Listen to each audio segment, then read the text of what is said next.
10km 40분의 벽, 저는 이런 방식으로 넘었습니다.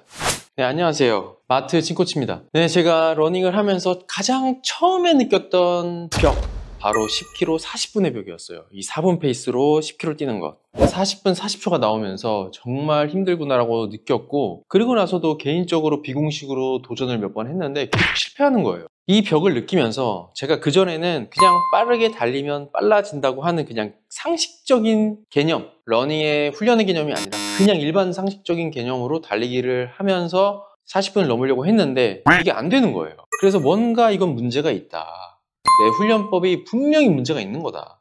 내가 이거를 변화하지 않으면 기록이 좋아지지 않는다. 이렇게 생각을 해서 검색을 하고 정보를 얻은 다음에 그 이후로 처음으로 체계적인 훈련이라는 것을 했습니다. 그 결과 40분의 벽을 넘었죠. 가장 의문이 들었던 건 정말 이렇게 하면 될까? 정말 이거 하면 돼? 근데 방법이 없어요. 어떻게 내가 하는 거 말고 직접 적용하는 거 말고는 방법이 없잖아요. 그래서 바로 훈련을 바꾸고 적용을 했습니다. 그러면서 첫 번째 가장 의아했던 부분, 바로 조깅입니다. 천천히 뛰면 빨라진다. 이 말이 되게 역설적으로 들리잖아요. 아니, 나는 빨리 달리고 싶은 사람인데 어떻게 천천히 달리는 게 도움이 돼? 아니, 이 페이스로 달리는 게 맞아? 그때 정말 몰랐어요. 하지만 어떡합니까? 방법이 없어요. 해보는 것밖에는. 자꾸 저도 모르게 빨라지는 거예요. 그래서 워치 데이터 화면을 페이스를 보이지 않게 화면을 바꾸고 심박수만 나타나게 화면을 설정을 해놓고 심박수만 보면서 뛰었어요. 심박수를 높게 가져가지 않고 조깅을 하려고요. 그때 당시는 존투러닝 이런 말이 없었을 때였거든요. 심박수를 보면서 심박수를 낮게 유지해서 달리기를 하려고 노력을 했는데 달리고 나서 역시 똑같아요. 이게 맞는 거야. 이게 도움이 되는 거야. 하지만 방법이 없죠. 일단 해보고 나서 이게 효과가 있는지 없는지 알아야 되니까요. 의심을 가졌지만 계속 조깅을 진행했습니다. 그리고 두 번째, 5km TT. 기록 측정을 하는 타임 트라이얼을 TT라고 표현을 하는데, 이론적으로 그냥 단순히 생각하면 5km를 20분 두 번 하면 40분이 되니까요. 그럼 5km는 20분보다 조금 더 빠르게, 그러니까 400 페이스가 아니고 355나 350 정도, 이 정도는 뛰어야지 상식적으로 10km가 40분 언더가 되는 거니까요. 그래서 뛰었지만 사실 안 돼요. 5km를 뛰는데 겨우 19분 때 나오는 그 정도 수준인 거예요. 두 번을 이렇게 거의 띄워야 되는데 이게 되는 건가? 이런 생각을 많이 했었죠. 그렇게 TT를 연습을 했습니다.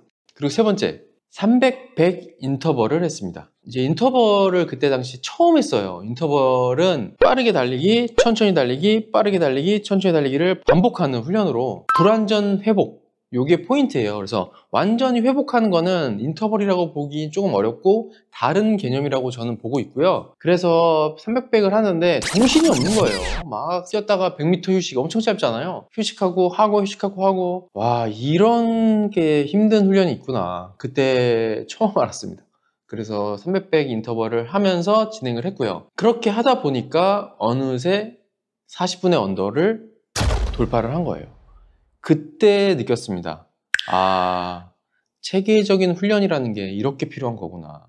그때는 지금보다 훨씬 더 러닝에 대한 개념, 러닝 훈련에 대한 개념이 더 낮아 있을 때거든요. 경력도 훨씬 더 적었고요. 지금 와서 돌이켜보니까 좋은 방향으로 운동을 하고 있었던 거예요. 포인트를 확실히 잡고 운동을 하고 조깅을 통해서 기초적인 것들을 다지고 포인트로 속도 훈련, 버티는 훈련, 이런 것들을 계속하게 된 겁니다. 그러니까 10km 40분을 못 가는 이유 중에 하나가 몸이 힘든 거를 못 버티거든요. 그 버티는 훈련을 하는 건 인터벌이 됐건 TT가 됐건 내가 한계를 계속 찍고 한계를 버티고 조금이라도 유지하고 이렇게 하면서 내 한계가 조금씩 늘어나는 것밖에 방법이 없는 거예요. 존투러닝만 해서 쉽게 넘어가는 분들도 물론 있겠지만 이거는 되게 적은 확률이에요. 내가 존투러닝 조깅만 해서 10km 40분을 넘겠다, 이렇게 하시는 분도 물론 있죠. 하지만 그렇게 하지 않고 넘어가는 분들이 훨씬 더 많다는 거예요. 낮은 확률에 내 몸을 걸지 마시고요. 높은 확률에 거세요. 체계적인 훈련을 하셔야지만 정말 장기적으로 봤을 때도 도움이 많이 됩니다. 40분 언더 하면 러닝 더 이상 안 할 거 아니잖아요. 그 이후에 다른 기록도 있을 수 있고 하프도 있고 풀도 있으니까 이렇게 크게 그림을 그리기 위해서는 체계적인 훈련을 하시는 게 굉장히 도움이 많이 됩니다.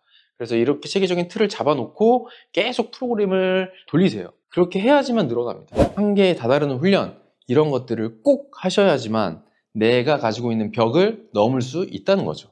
그래서 여러분들도 조깅을 하거나 스피드 훈련을 하거나 어떤 포인트 훈련을 했을 때 확실히 그 포인트를 잡고 넘어가세요. 조깅을 하는데 내가 조금 컨디션이 좋아. 그렇다고 해서 페이스를 올려서 스피드 훈련도 아니고 조깅도 아니고 그런 애매모호한 페이스로 하지 마시고요.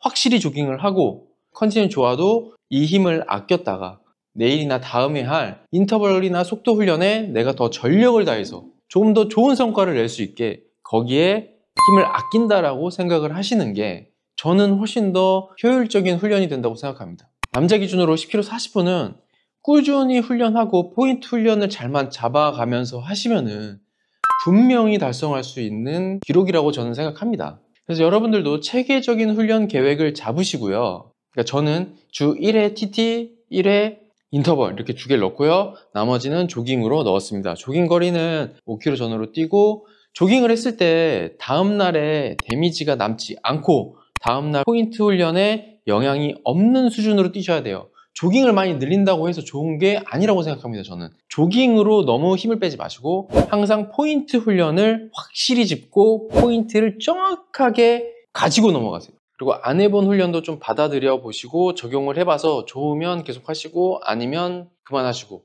이런 식으로 좀 열린 마음으로 받아들이시는 게 훨씬 더 도움이 많이 됩니다. 내가 안 해본 훈련 중에서 내가 정말 필요한 훈련이 있을 수가 있어요. 그러려면 방법이 없습니다. 해보는 것밖에.